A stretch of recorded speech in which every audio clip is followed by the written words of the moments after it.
2020 চনত আমি প্ৰথমবাৰৰ বাবে যেতিয়া অৰুণোদয় আঁচনি আনিছিলো সেই সময়ত আমি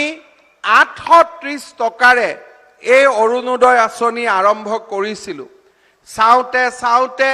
অৰুণোদয় আঁচনি 1000 লৈকে হল আৰু অহা কেইদিনমানৰ ভিতৰতে অৰুণোদয় আঁচনিৰ হিতাধিকাৰীসকলে 1250 টকাকৈ তেওঁলোকে লাভ কৰা আৰম্ভ কৰিব এতিয়া আমাৰ মাজত আৰু এটা কথা আহিলে যে আমাৰ বহু মহিলাই এতিয়াও অৰুণোদয় আঁচনি পাব বাকি আছে সেইবাবে আমি এটা অৰুণোদয় সপ্তাহৰ আয়োজন কৰিছিলো আমাৰ হাতত 20 লাখ অৰুণোদয় হিতাধিকাৰী আছে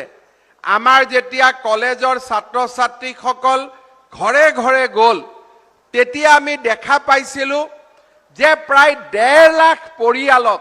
এই অৰুণোদয় আঁচনিৰ আসলতে প্ৰয়োজন নাই তেওঁলোকৰ ঘৰত চাকৰি আছে বা তেওঁলোকৰ ঘৰৰ অৱস্থা ইমানখিনি বেয়া নহয় এই পৰ্যায়তে প্ৰায় 3000 পৰিয়ালে আমাক নিজে আবেদন কৰি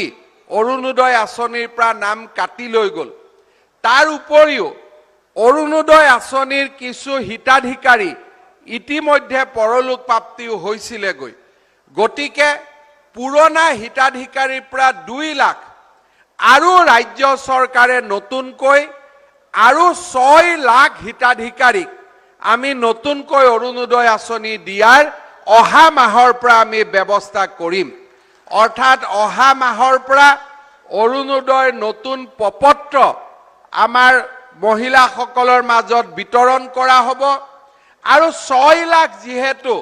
নতুনকৈ 6 আৰু 2 লাখ 8 লাখ অৰুণোদয় আঁচনি আমি নতুনকৈ যেহেতু দিব পাৰিম গতিকে প্ৰত্যেক সমষ্টিতে অতি কমেও 8000 কৰি নতুন পৰিয়ালক আমি অৰুণোদয় আঁচনি আমি দিব পাৰিম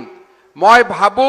এই 8000 পৰিয়াল অৰুণোদয় আঁচনিত যোগ হোৱাৰ লগে লগে আগতে থকা 15000 অৰ্থাৎ একোটা সমষ্টিত প্ৰায় 23000 আমাৰ অৰুণোদয় পৰিয়াল হ'বগৈ লাহে লাহে বছৰ যিমানে আগবাঢ়ি যাব মোৰ মনত ইচ্ছা আছে যে প্ৰত্যেক সমষ্টিত যাতে আমি 30000 অৰুণোদয় পৰিয়াল